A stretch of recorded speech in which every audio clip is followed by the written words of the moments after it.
Hello and welcome back to the Beyond the Suite podcast sponsored by the Salon Hub.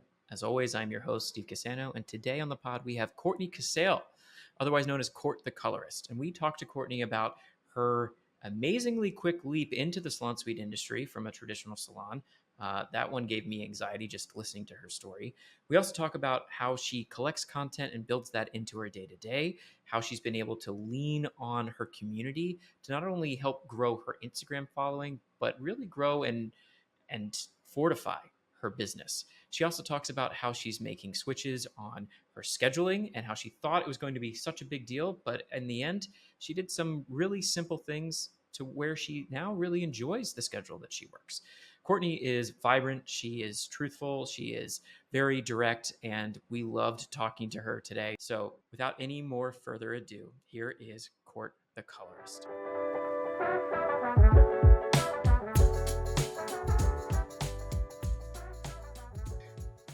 Court, if you could, give me like a little bit about just like your nameplate, all that good stuff. So first name, last name of your salon, where you are, all that good stuff, just so that we have it. That's where we're going to start.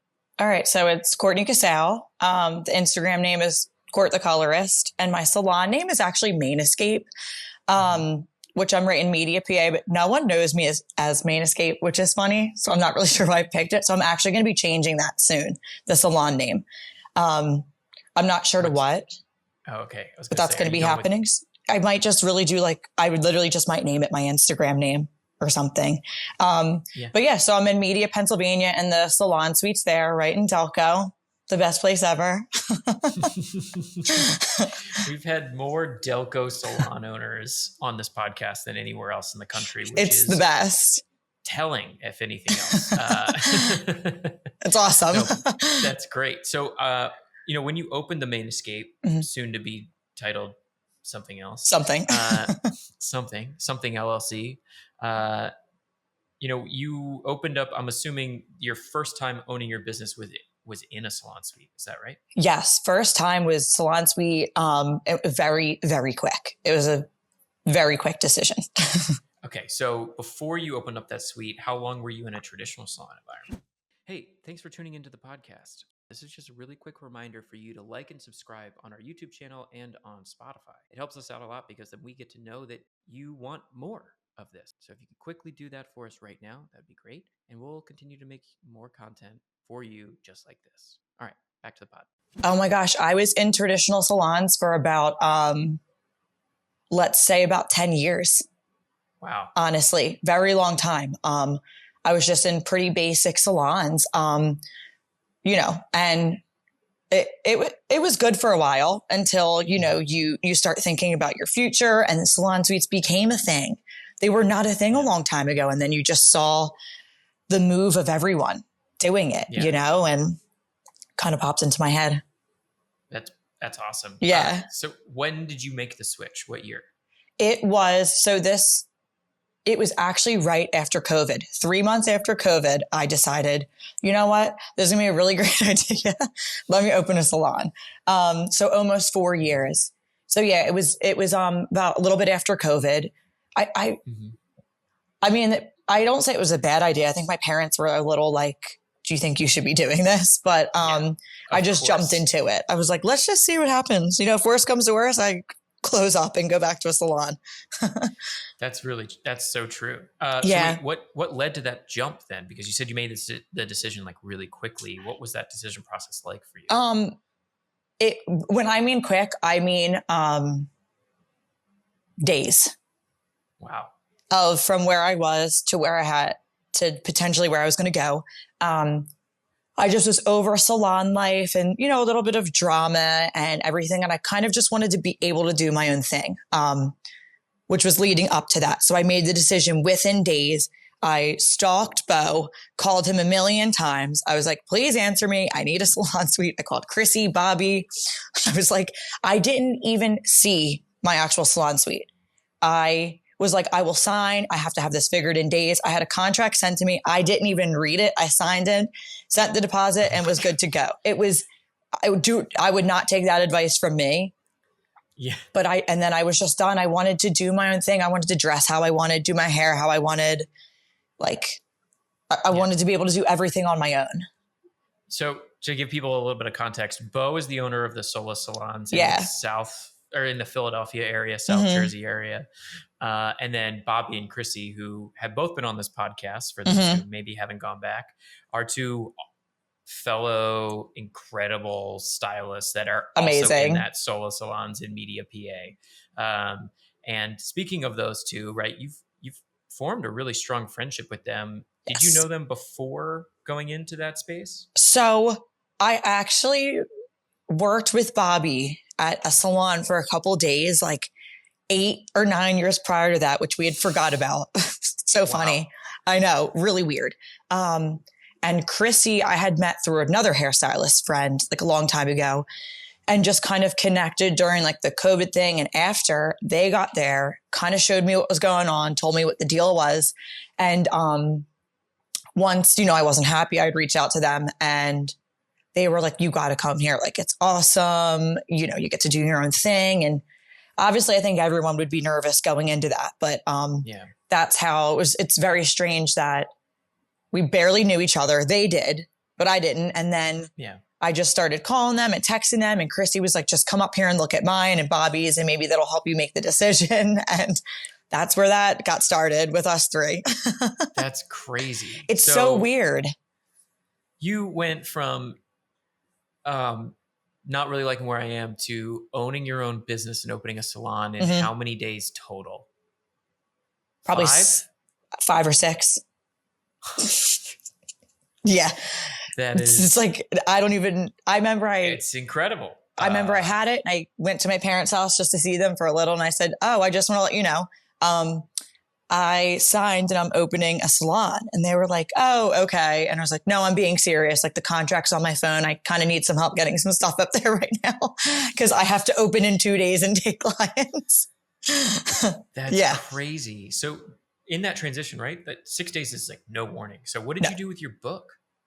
I reached out to everyone, Instagram, text, everything, and told them, what the deal was, and just hoped and prayed for the best and that everyone would follow, and I wasn't even I wasn't the busiest at the time I did this, actually. Oh my gosh. Yeah. So wait, what percentage followed, or did you lose a lot when you moved over? I think I only lost 5 people. Wow. Yeah, I think I only lost a couple, and it was just because they wanted to stay out in the area out there or whatever, which is totally fine. There was no hard feelings, but maybe like 5-ish people, which is like insane because they say I feel like in the hair industry or beauty industry, they say, this is maybe an old time thing, but if you go more than 5 miles from where you've worked at, typically people won't follow, which that's kind of an older statement. I'll be honest. Like, people I have people who drive 3 hours, but it just depends. So I was taking a little bit of a risk. I mean, it was another 20 minutes, but still, you never know. Yeah. That's a big jump, a big leap in a short amount of time. Very tiny amount of time. That is the most like jump out of an airplane kind of into entrepreneurship that it was I've ever heard. Very scary. And then I'm like, that's so fun. Oh my God, I have to do an LLC. My brother's like, you have to do this. I'm like, oh my God, what did I sign myself up for? I have no idea what I'm doing. So that was going to be my next question, right? So like, you obviously have to set up a business legally. Yeah. You have to get you have your license, thank goodness, right? That follows you. Yeah. But you have to set up your own structure. You have to figure out how to take payments. You have to figure out what booking system you're going to use. Like, how did you get through all of that in such a short amount of time? No sleep. Okay. No sleep. Yeah. I called some people. My brother helped me. I got an LLC pretty quick. Sola pretty much uses Gloss Genius, which is pretty cool. Mm-hmm. So that was like kind of there. Tried to get that set up. Did I have to do anything else like legally? I pretty much just had the chair, a sink, and I brought like a box of color and stuff I needed, shampoo and stuff, and just got it going. That's crazy. So yeah. I'm assuming, did you decorate your suite in those 5 to 6 days? Mm-mm. So you're just in a gray box for a while. Yep. I had like one little like table. I don't even know why I brought it because I was like, I don't know what people are going to do with this, but I bought it. And then I think a week later I got like a chair or something for someone to sit in. But no, like when you were coming in first, it was like a blank Sola studio with the chair, the shampoo chair, a mirror in front of you. And that was it. And like, I put some color in the cabinets and I had gone to Cosmo and bought whatever I could and just went from there. crazy. So how did that Crazy. first 6 months go? Because that's a big transition time. Very, very big transition time. It was good. It was hard for me, Yeah. with not being the busiest. So it was very, very, very hard. Yeah, it was just trying to keep myself like going from having everything done for you to then doing everything was tough. And it still is till this day, but especially how quick I went into it. It was like booking and this and shampoo and, oh crap, I'm out of this, but that's my fault that I'm out of this. Like, so Yeah. the first, I think, year and a half was actually really tough for me. Really tough. Yeah. Like just keeping things organized and just everything. The first year and a half was really, really rough for me there, to be honest. Yeah, So but I'm assuming, and you can tell me if I'm wrong or not, but having someone like Chrissy or Bobby there alongside you across the hall, did you lean on like your community oh to my get through gosh, that first 18 months, if you will? 100%. And then obviously we all became friends there in general. Like we're all really oddly close there. So the more you got to know people, the more you ask and learn, especially because we do have some stylists there who have been doing hair for 25 plus years. Yeah, it's crazy. Like, so it was really nice to talk to them about, even though we were all new, but still, just, to Bobby, to Chrissy, to everyone else there, we have a really great crew. So it was nice to just be like, is this normal? Am I doing this right? Or taxes and this, and what are you doing for this? Hang on, have you filed your taxes yet? Are you saving enough money to put away for taxes? What are you putting away per week? Oh, I'm not doing this right. Cool. So it's really nice. We all have a very open relationship there about just the way we do our businesses, which is really cool to have that community. It is. Because at first I'm like, oh, I'm going to be there by myself. Great. And we are not alone there. I'll tell you that. There's no alone time at Sola Media. Yeah. In your specific location is this weird community dynamic that I've never seen anywhere else where like, and I've told this to Bobby and Chrissy as well. Like you walk in there and you can hear everyone yelling at each other across the hallway, which like is joyous, but also like this, where am I kind of thing. Like I just walked into a circus, but it's like a fun circus. It's a very fun circus. Great at the end of it, right? Like a very inappropriate. Really yeah. Yes. Very inappropriate circus.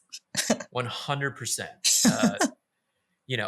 Good thing y'all don't need an HR department in each one of your businesses. We right? actually joke about this all the time because so our side of the hallway where me, Chrissy, and all of them are obviously we are like not the most kept together, appropriate human beings. That's just us, whatever.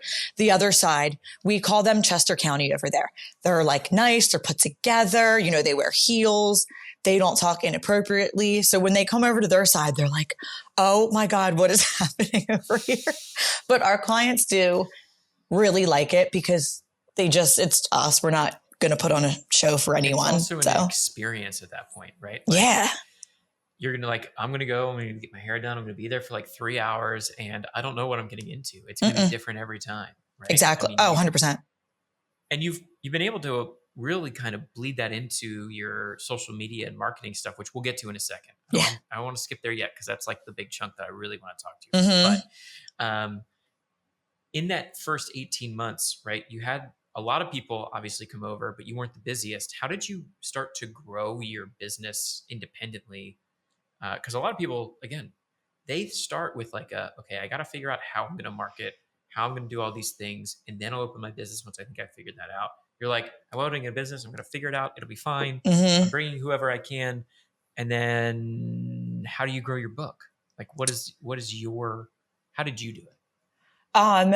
Instagram. And I was trying to post on there like crazy, even if it was 4 pictures of the same client, and using hashtags and figuring out and locations and even just straight up telling my clients like, hey, tell your friends that I'm here, refer me. I'll do this for you. I'll do this or whatever.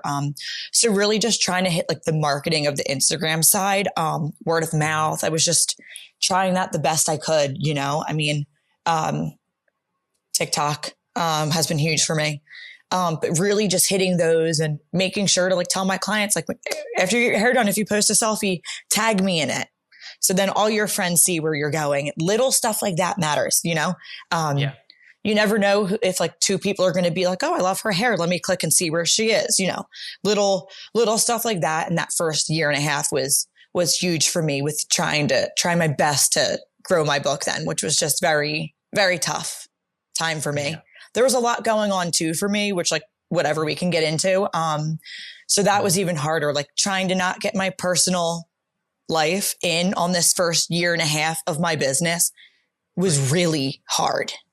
So yeah, for sure. I mean, you are your business, right? So yeah, it kind of commingles quite a bit, whether you want it to or not. Exactly. Like that was really, really tough for me, like trying to keep afloat as I just opened, but then my life was like going down at the same time. Like, so that was like probably the biggest thing for me was like, how am I going to keep my business going and making more money yet? Like, I can't figure this other stuff out. It was so tough for me, which like, I'm sure it's happened to plenty of other business owners. I mean, like I opened a salon and, TMI, but pretty much got almost like I got divorced right after in the middle of all this. And I was like, crazy. What have I done? It was tough. Yeah. Trying to I can imagine balance everything. And like, I'm still just learning. Everyone there was just learning. So it was like, I'm trying to go up, but I'm sinking at the same time. And it was a tough year and a half for me. Tough year and a half to 2 years, if I'm being honest, for me. It was tough. Yeah. Yeah. But you still made it through. I mean, I did here, yeah. Which is crazy. I mean, at that point, it's kind of like you're playing the game on hard mode. You think about it, like some people have like an amazing support network and they're trying to get through it and they have startup money and then like they're still struggling in the first 18 months because running a business is tough. Opening your own salon is difficult and learning the ropes is like drinking from a fire hose that you can't turn off. And you're just like, I'm going to have to figure out how to stomach it. But then you add another version of that where that whole first part doesn't exist. Exactly. It's all on you. You're trying to figure it out on your own. Plus you're spinning plates that are actively falling. Yeah. And like, I guess I'll just try not to step on the shards. Yeah. I'm like, oh, what else are you going to throw on me at this point? Let's just see what else I can handle. Like, We call that character building in the biz. It's the nice way of saying I've survived through a lot of struggle. But, and if there's anything that we know about you, it's that you got a lot of character. So a little bit. Well, yeah, just a touch. So just a touch. And again, it's awful to hear that you have to go through experiences like that. But at the same time, and you can tell me if I'm wrong here, but it turned you into who you are right now. And from what I can see and from what I hear from your peers about you is you are a cherished, loved, and really celebrated salon stylist in your suites because everyone talks about you. That's very sweet. And they've talked about you on this podcast, whether we've kind of included that or not. Yeah. But, you always kind of come up as someone who provides levity, that has great ideas, that's energetic, that, really participates. So I'd love to kind of hear from on your side, right? What have you leaned on throughout all those trying times to get you through not only the business side, but then like being just a business owner as a whole, right? And that includes the balance, right? The learning, the know-how. How did you navigate through all that? Was it just heads down and walk forward, or, walk me through that process for you? So honestly, for me, there was a couple people I was, chatting to, but for me, it was like you said, heads down. I'm just going to not let a ton of people around me know what's going on. And we're just going to figure this out and work through it, which maybe that's not the right case for everyone. But for me, I was like, I'm not letting this business sink. Like I am going to do whatever I can. Like it's going to make it through. So I am just going to push forward and pretend like everything is okay, even though it's not. But it's weird to like just meet these people. Just meet them in a way, you're spending every day with them, just meet these people. And now they're like helping you through a insane time in life. So it was great. And then, after I just kept going, the business and everything just got better and better and better and better. So, it all works out, but having those people there was amazing. Let me tell you that, especially those two. Because if you need to laugh, They are the ones. That's they're for the ones. sure. And we also don't take anything seriously. So, we love some dark humor on this side of the hallway. So yes, for sure. Y'all are basically the dark side of the moon in a fashion, right? I Like know. there is some craziness that just permeates from that section of hallway. And again, if a lot of people have not been in this hallway that are going to listen, but if you're ever in Media, Pennsylvania, it's worth just a little stroll. Just pop by sometime. Yeah, for real. And just be like, hey, I heard you on a podcast. I wanted to see what this was like for They're like, we're never coming back. Yeah, right. Be like, my suite is very quiet. Yeah. I don't understand what's happening. Like I try to talk to my neighbor and they're like, ooh. We hear that. We hear that a lot. It is a very common thing. Yeah. I guess we're just different. Got too much personality to keep y'all in one room. Exactly. Right? Oh, that would not work. That would not work. But speaking of, your relationships with these folks, you utilize, and you hinted at this already a little bit with your clients as well. You utilize the power of collaboration on social media and tagging and using other people, not using, but leveraging other people, their audience and their perspective to market who you are, create content all the time. Did that come naturally to you, or is that more of a distinct endeavor that you went after because you heard it was good? It definitely wasn't something that I enjoyed doing in the beginning and all that. Like not enjoyed, but it's harder. I didn't really always like taking like videos of myself or doing that sort of stuff. Like I was always just doing hair, even like hair videos and stuff. That's what you were speaking about, right? Like all that sort of stuff. Yeah. So that was definitely harder for me. And then all of a sudden, like just seeing the way that world changed, I just became a little more comfortable with it and realizing that like stepping out of the box is going to have to happen.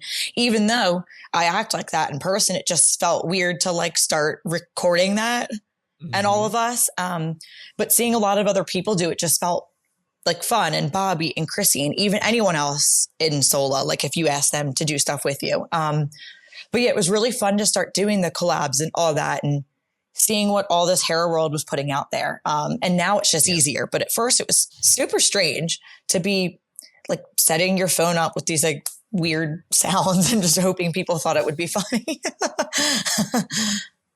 I mean, it absolutely is. I mean, and I've said this before, like Chrissy and Bobby and you have such a great sense of humor from the stylist side, where like there are a few like larger creators that definitely kind of, I think, set some of that tone in the industry around like introducing humor and providing some perspective from like the stylist side. But it's usually focused on just them. Whereas y'all have this like trifecta of, it might be just two of you. It could be all three, but y'all do it together. And it creates this like very much community feel while also providing humor that I don't think a lot of other people do.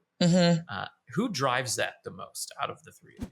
Beyond the Suite podcast is brought to you by the Salon Hub and their new web design service offering. If you are still using your booking software as your primary website, it might be time to switch it up. While booking services are great at keeping your appointments streamlined, they don't allow you to truly show off your brand in a unique way. We here at the Salon Hub are trying to change all that. We are now offering customized 3-page websites to help you make sure that your digital home is on brand and effective. We can integrate with any booking system you have, so you don't have to change your internal processes, and we make sure that your website reflects the vision and work you've put into your salon brand. Plus, we are making these websites affordable. To get more information, please visit us at thesalonhub.social, and we'll get you started. Oh, God. That's tough. We try and get Dina involved sometimes too, but Dina doesn't really want to do that. She likes to be like on her own and be like, so we try, but that didn't really work. Out of the three of us, honestly, like I would say equal, because it'll kind of just be like, oh, I have this idea. I have this too. Or like, I just thought of this, come in here. But definitely Bobby a lot of the time, because she's a different breed, that one.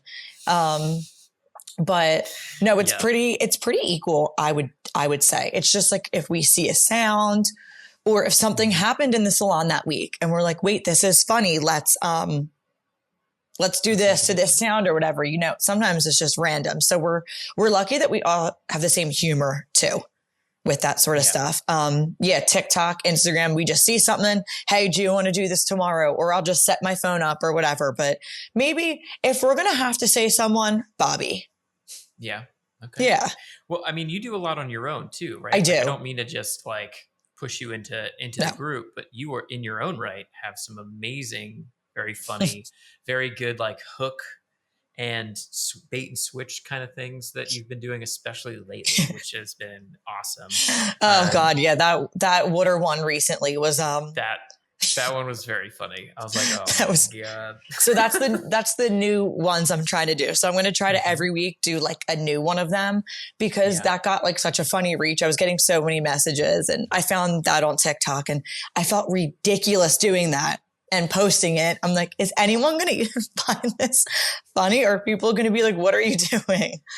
I really liked it. And what she's talking about for those who maybe aren't familiar, right? You're using like pretty viral starts of clips. Yeah. And then just kind of flipping it into you in your salon or in your space, reacting and or continuing whatever motion was in that first clip. Yeah. So you've done a few of them and they've been really good. It's like this funny new like marketing thing that came up on TikTok. The whole thing. So I was like, I should try this. Like it might not work, but it'd still be funny and whatever. So I did. So I have a couple saved that I got to figure out how to execute this week without hurting myself. But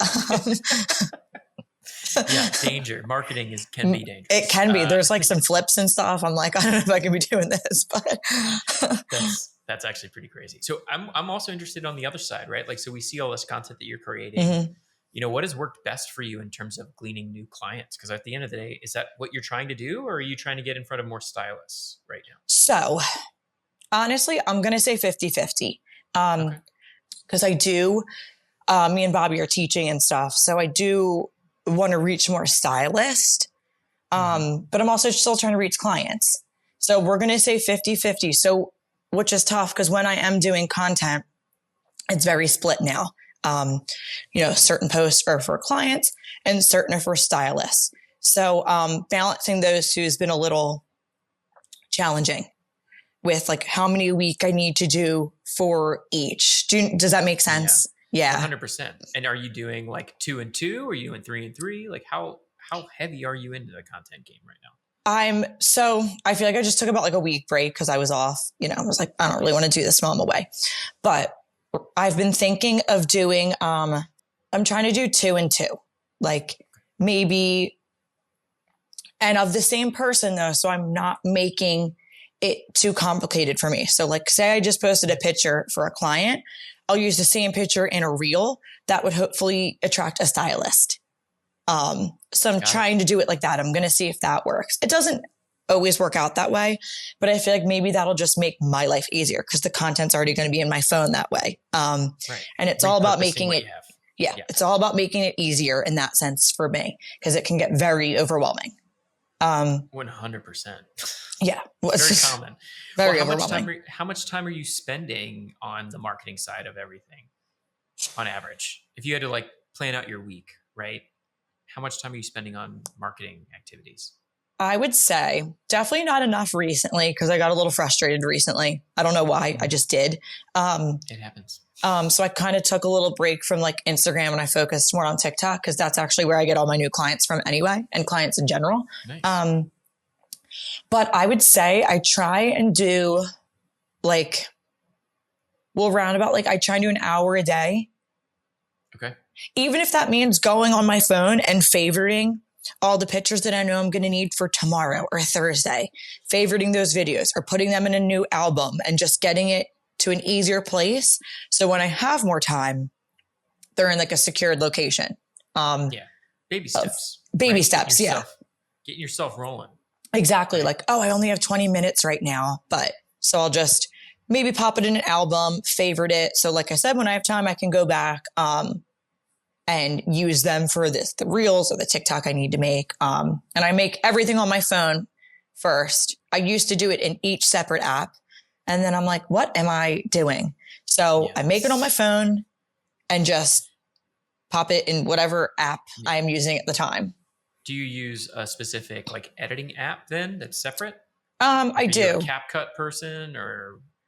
I have used CapCut before, and Okay. this is not gonna be a shop. I struggle with apps and everything. I'm like 31, but like 85 at the same time. Like I don't know how to use things. So I have to keep it very, very simple for me. Like, it's called like Pixar, and I have Facetune too.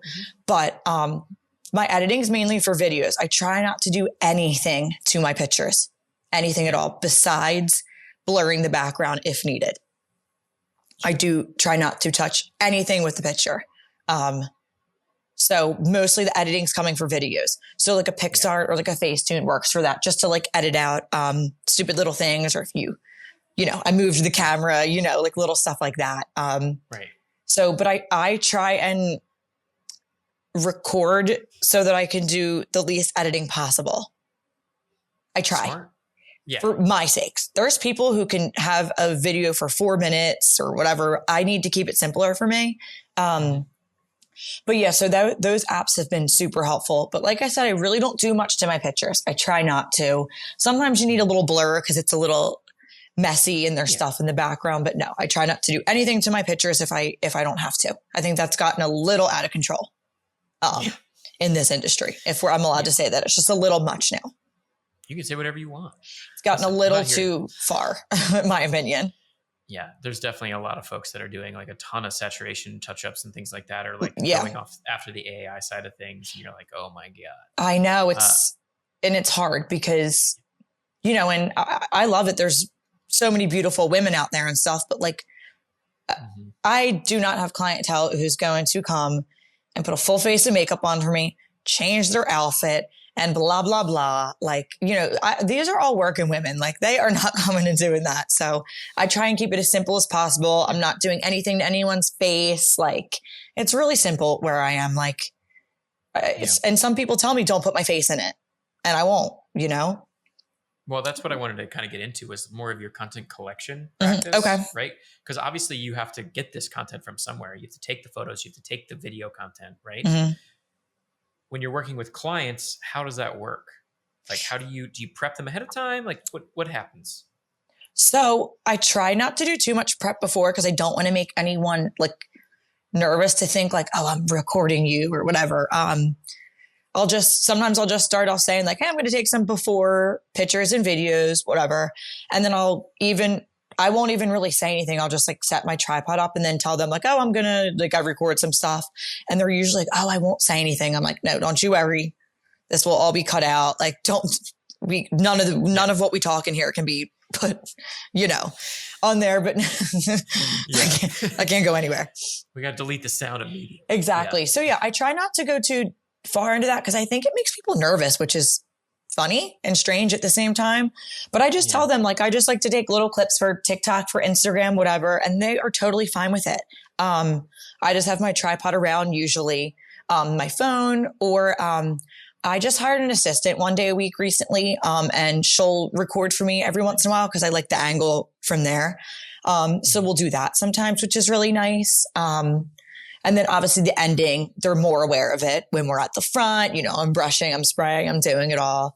But yeah, I try not to make it too big of a deal. I don't want to make anyone uncomfortable. I just tell them like, just trying to get some hair shots. We'll be super quick and then we're done, Yeah.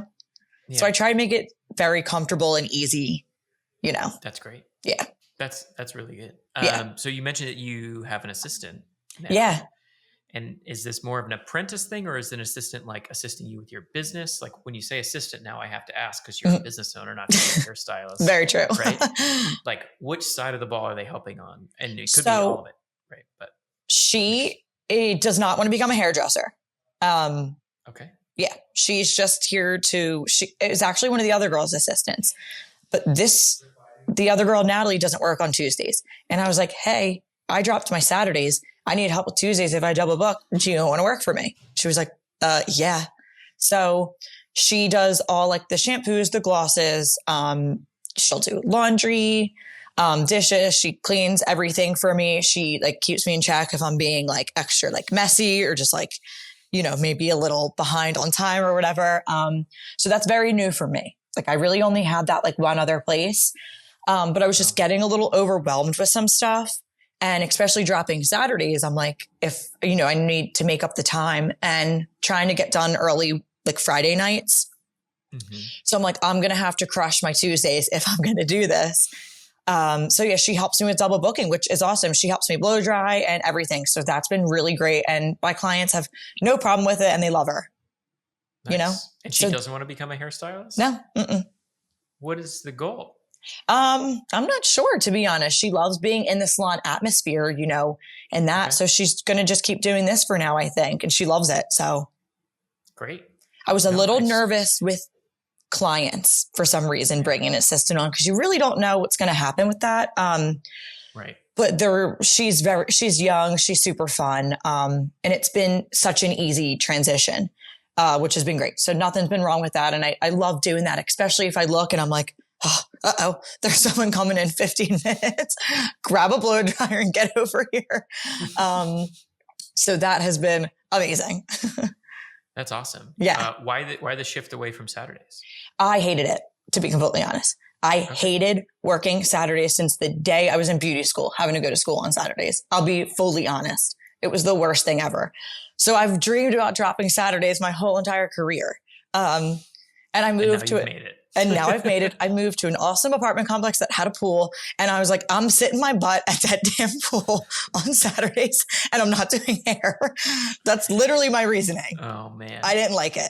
And I wanted to sit by the pool and drink with my neighbors for the first time. Like, for sure. I mean, that's what I wanted to do. Part of the freedom, right? You get to create your own schedule. Exactly. And so many other people did it. I'm like, I can. Like, what am I so nervous about for Saturdays? Like, and if someone doesn't like it, that's fine. They can go somewhere else. Or I have plenty of other time slots available. And not one singular person cared at all. That's great. I actually got text message. No, not one person. I actually got text messages saying that I deserved to drop my Saturdays because I work so hard. I was like, boom. Thank you, Karen. No. Yeah, right. Exactly. Yeah, right. But it was like, I was so over it. And you don't have to work Saturdays as hairdressers. You don't. In the beginning, I understand you're building, you got to make it work, but you don't have to. There's such this thing that it's like hairdressers have to work Saturdays and blah, blah, blah. No, you don't. Absolutely not. No, you don't have to. So you took off Saturdays. You want to end your Fridays early. I'm assuming for the same reason that you took off Saturdays. Yeah. Ish in a way. Like live a normal 9-to-5 life, kind of. Yeah. Live like a semi-normal life, which I've never done. Like I just am constantly working and it gets tiring, and I still work a lot even in these days because I still do weddings on the side a little bit, which is fine by me. But I was just tired of being there all the time. You know what I mean? Because it's like, oh, I'll go in and do 2 clients on Saturday. I'll be up by 1. And then, so-and-so text you. And then here's another text. And then here it is Saturday. I'm there till 7 o'clock at night.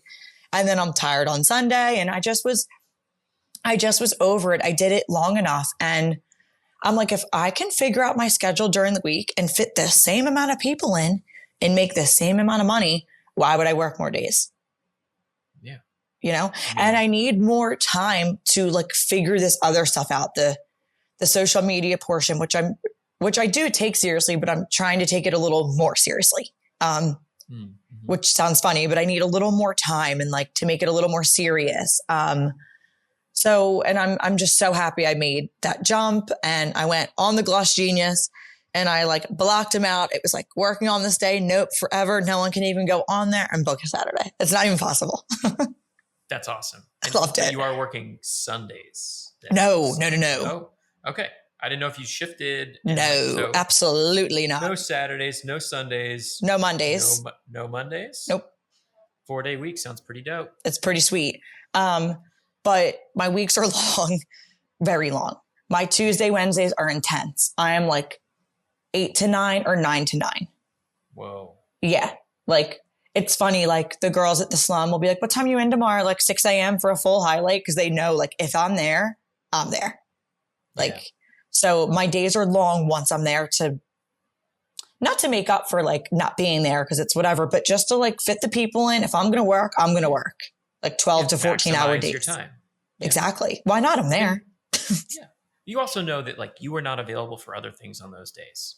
They Mm-hmm. are work days, right? You don't have to play this game of like, okay, well, if I can shift this around, maybe I can make this. It's like, no, I'm just, if it's Tuesday to Friday afternoon or late afternoon, Yeah, I'm out, you know, exactly. right? And that's when I'm just trying to set the precedent now that these are my days and these are my hours. Because if I don't do that now, I'm never going to. And I'm 31, so I'm a little late to doing this. But, and I've been in the Better late hair than never. world for 12 years. Exactly. Yike. So I'm like, if I don't like set the schedule whenever I do like, get married and have kids, like it's going to be tough for some people. So I'm doing it now to prep myself for later because like, there is going to be a time I'm not going to be able to work like 4 12-hour days or whatever. So, and I don't want to burn myself out either at all. 100%. It's like, don't want to do that. It's the worst feeling ever, I've been there. Mm-hmm. I hit up against it a lot, right? As a fellow business owner, entrepreneurs do it all the time because it's your baby. Yeah. Right? Like you feel like you have to. Right. There's a sense of ownership. There's a sense of guilt when you're not. And like, that is some societal pressure for sure, especially in the hair industry of like, oh, you don't? That's crazy. You could be making so much more money. And you're like, that's great. I would also die. So yeah, like also my sanity would go out the window more than it already has if I, add another day. It's just like, there's such a thing. Again, it's like an older thing where it's like, you got to work every day, almost every day or whatever. You got to work. You have to work Saturdays. You have to be in early and out late. And, if you don't see your family, then you don't see your family. It's like, what is that? Why does everyone else get to do like a 9 to 5? Like, I don't know if you saw that viral video on TikTok of that girl. I mean, there's a lot of them on that That's platform. true. She was like talking about hairdressers. She came on and she was like, since when do you have to like take PTO to get your hair done now? No hairdressers work nights or weekends and it costs this much and blah, blah, blah. And she was like going in, and then like every hairdresser, including me, stitched the video because I was like, now I got to say something. Of course.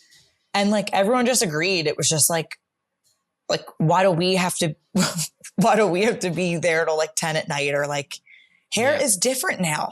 We're not doing 10 foils in and out in an hour and a half anymore. That's not the case. We are there for 3 to 4 hours for one client. Sometimes they also want it to, look like a celebrity. They don't want to come back for another 4 months, X, Y, and Z. So it just is what it is now. Like it's different. And the video was so funny. It's like every hairdresser in the world was like, whoa, like so offended. We're going to clap back. Very, very triggering for sure. Yeah, I can imagine. So I want to, we're getting towards the end of our time. Unfortunately, already we're having a ton of fun and we are. I love your answers so far, but you mentioned something a little bit earlier and I wanted to know what you mean by it. You said you're getting more serious with Instagram.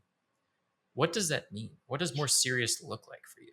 So I feel like I'm a little all over the place with the way I'm doing it right now and just everything in general. So like I said this year was going to be the year of like, I want to focus on the business a lot, like, and Instagram, like that's the same thing. Like, yeah, clients and everything, but like, I really, really want to like make sure my back end of the business stuff is perfect. Like I'm working on getting a business coach right now.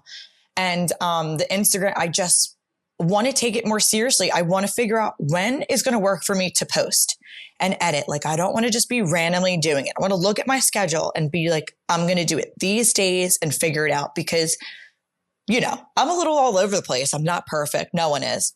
So I want to take it a little more seriously to get a little more, maybe attention from more brands and other things like that. So if I can, just figure out how to maybe make it fit into my life a little more. Like that's what I want to do by meaning like serious. I want some more attraction of some more brands is what I want to go towards now, I think. Yeah. That's really interesting. And do you have like a game plan to get those brands' attention more often? So, I just saw about, I don't know if you've heard of her. Her Instagram name's Samantha Beauty Confessions.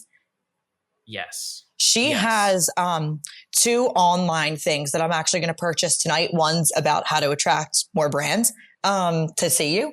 So I'm going to buy that tonight, and another one, and just watch that, see if that helps. I just need to, I think, be better about like, recording with clients and stuff and the products I'm using, and talking more about it, which I've been doing a lot better with. So I need to get on that. I get really into just like pictures and little things. So I'm trying to talk more on my Insta about the brands more, showing it a little more. I'm trying to get a little better with that. I sometimes get a little scatterbrained, which is probably pretty obvious the more we talk. I just, one bit. So trying to work more on, each post, making sure I'm really like not talking about like 47 different companies in that post.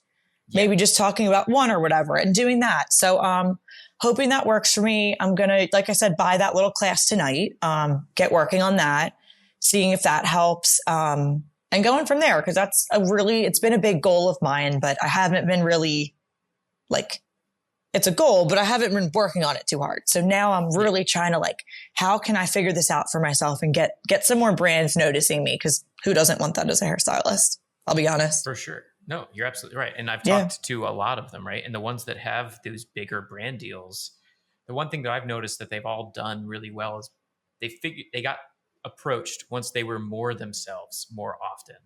Because if you think about it, right, you're going after these brands, but what they're going after is personality, and they want to get your point of view because they have their corporate arm of like what they're allowed to do. And then they need ambassadors to kind of push that boundary. I was just talking to this amazing hairstylist up in Connecticut. Her name's Nita Vega, and she's like, she reps like 2 different brands, and they came to her and she's like, me? And they're like, yeah, your personality is like in line with what we're looking for. I love like, that. I just started leaning into myself, and then everyone came to me. I was like, that is the biggest thing with social media that I think people don't understand is you're trying to be like someone else, but they're getting their flowers and getting recognition because they leaned into who they already were. Right. Yeah. That isn't like hey, I can't copy or borrow from somebody. That's more of like, well, let me do it my way. Right? Which is kind of what you're doing right now. So I would be surprised if you don't get tapped sooner rather than later as you go down that path of like, this is what I'm capable of doing and it's good work, but then also here's my point of view and here's who I am. Yeah. Right. 100%. No, I love that. And that's like such a great little piece of advice, because I think that's what people get nervous about, like putting personality out there or whatever. So yeah, I'm super excited to figure that all out and get that going, see if it works. And hey, if it works in 2 years, who cares? It worked in 2 years. If it takes 2 weeks, that's even better. But right. 100%. I hope it's not 2 years, though, because that would be not amazing for me. Yeah, right. That's a slow burn. Yeah, it is. Well, thank you so much for all of your time today, Court. I mean, oh my God, of course. An amazing time talking to you, and I really enjoyed it. I know the audience will as well.